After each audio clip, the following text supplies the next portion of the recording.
للہ رب العالمین والصلاة والسلام علی سید الانبیاء والمرسلین اما بعد فاعوذ باللہ من الشیطان الرجیم بسم اللہ الرحمن الرحیم۔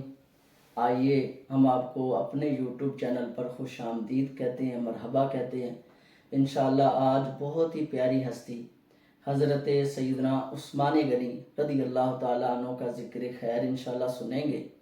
کہ آپ کو بارگاہ رسالت صلی اللہ تعالیٰ علیہ وآلہ وسلم میں کتنی مقبولیت حاصل تھی، اور یہ جنتی صحابی بھی ہیں۔ حضور علیہ السلام کا فرمان مبارک ہے کہ اگر میری 10 بیٹیاں بھی ہوتے تو میں ایک کے بعد دوسری سے تمہارا نکاح کر دیتا، کیونکہ میں تم سے راضی ہوں۔ نبی رحمت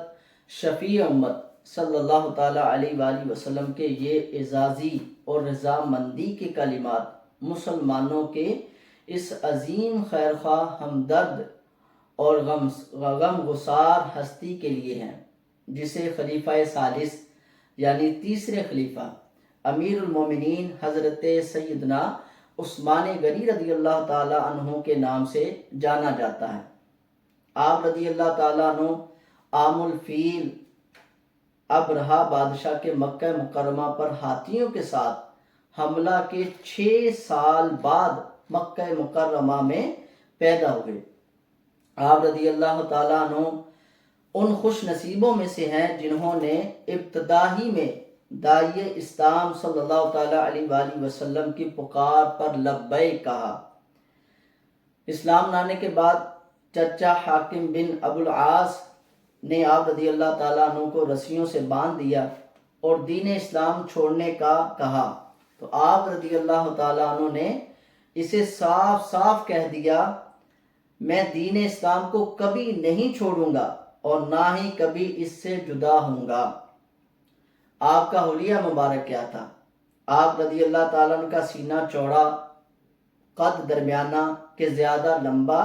نہ زیادہ چھوٹا، اور خد و خال حسین تھے،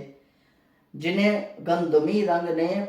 پرکشش بنا دیا تھا، جبکہ زرد خضاب میں رنگی ہوئی بڑی داڑھی چہرے پر بہت بھلی معلوم ہوتی تھی۔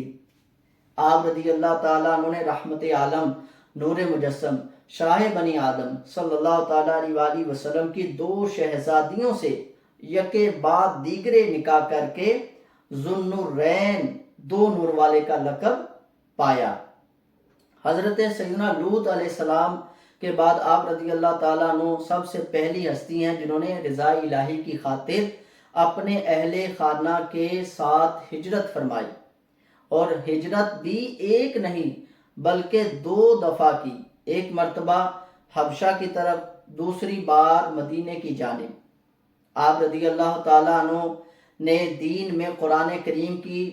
نشر و اشاعت فرما کر امت مسلمہ پر احسان عظیم کیا اور جامع القرآن ہونے کا اعزاز پایا۔ آپ رضی اللہ تعالیٰ عنہ نے زمانے جاہلیت میں بھی نہ کبھی شراب پی، نہ بدکاری کی، اور نہ کبھی چوری نہ کی، اور نہ گانا گایا، اور نہ ہی کبھی جھوٹ بولا۔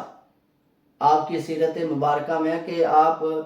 حیا، سادگی، عاجزی، رحم دلی اور فکر آخرت، اتباع سنت اور خوف خدا آپ رضی اللہ تعالیٰ عنہ کی سیرت مبارکہ کے روشن پہلو ہیں۔ جس ہاتھ سے رحمت عالم صلی اللہ تعالیٰ علیہ وآلہ وسلم کے دستے حق پرست پر بیعت کی، اس ہاتھ سے کبھی اپنی شرمگاہ کو نہیں چھوا تھا۔ یہ میرے آقا سیدنا عثمان غنی رضی اللہ تعالیٰ عنہ کا طریقہ کار تھا کہ جس ہاتھ سے میرے آقا کا دست مبارک لگ جائے تو آپ نے اپنی شرمگاہ کو وہ ہاتھ نہیں لگایا۔ کیا شان ہے فاروق اعظم عثمان غنی رضی اللہ تعالیٰ عنہ کی۔ ایک مرتبہ حضور علیہ السلام نے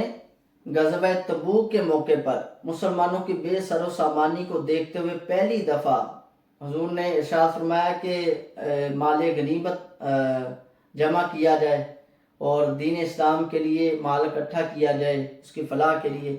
تو آپ رضی اللہ تعالیٰ عنہ کیونکہ مالدار صحابی تھے، سیدنا عثمان غنی رضی اللہ تعالیٰ عنہ، تو آپ نے پہلی دفعہ 100 اونٹ دوسری مرتبہ 200 اونٹ اور تیسری بار 300 اونٹ دینے کا وعدہ فرمایا،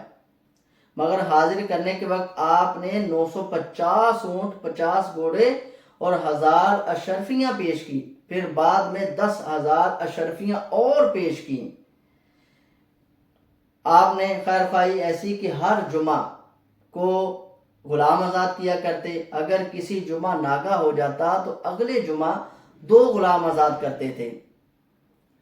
آپ رضی اللہ تعالیٰ کے لباس مبارک ایسے کہ مال و دولت کی آپ کی بے شمار مال و دولت ہے، آپ فراوانی ہے مال و دولت کی، لیکن جمعے کے دن منبر پر خطبہ دیتے ہوئے بھی 4 یا 5 درہم کا معمولی تہز بند جسم کے زینت بنا ہوتا، یعنی اتنا پیسہ ہونے کے باوجود بھی آپ عاجز و انکساری والے تھے۔ آپ کھانا بھی سادہ تناول فرماتے اور پیارے آقا صلی اللہ تعالیٰ علیہ وآلہ وسلم کے غلاموں کی دل جوئی بھی آپ فرماتے تھے۔ آپ کی عبادت کیسی تھی کہ آپ اکثر رات کے ابتدائی حصے میں آرام کر کے رات بھر عبادت کرتے، جبکہ دن نفلی روزے میں گزارتے، اور تلاوت قرآن کے عاشق ایسے کہ 1 رکعت میں ختم قرآن کر لیتے تھے۔ خود فرمایا کہ اگر تمہارے دل پاک ہو تو کلام الہی سے کبھی بھی سیر نہ ہو۔ عشرہ مبشرہ 10 جنتی صحابہ میں شامل ہونے کے باوجود فکر آخرت ایسی کہ جب کسی قبر کے پاس کھڑے ہوتے تو اس قدر روتے کہ آنسوؤں سے آپ رضی اللہ تعالیٰ عنہ کی ریش مبارک یعنی داڑھی مبارک تر ہو جاتی، اور حضور علیہ السلام کی ان پر خاص عنایت تھی، خاص کرم تھا۔ آپ کا وصال مبارک کب ہوا؟ آئیے سنتے ہیں۔ آپ رضی اللہ تعالیٰ نے 12 سال خلافت پر فائز رہ کر 18 ذوالحجۃ الحرام سن 35 ہجری میں بروز جمعہ روزے کی حالت میں تقریباً 82 سال کی طویل عمر پا کر نہایت مظلومیت کے ساتھ جام شہادت نوش فرمایا۔ شہادت کے بعد حضرت سیدنا عبداللہ بن عباس رضی اللہ تعالیٰ عنہ نے رحمت عالم صلی اللہ تعالیٰ علیہ وآلہ وسلم کو خواب میں فرماتے ہوئے سنا، بے شک عثمان کو جنت میں عالی شان دلہا بنایا گیا ہے۔ تو اللہ تبارک و تعالیٰ ہمیں حضرت سیدنا عثمان غنی رضی اللہ تعالیٰ عنہ کے صدقے ہمارے ماں باپ کی بخشش فرمائے، اور ان کے ذکر خیر کے صدقے ہماری دین و دنیا اور آخرت بہتر فرمائے، آمین بجاہ النبی الامین صلی اللہ تعالیٰ علیہ وآلہ وسلم۔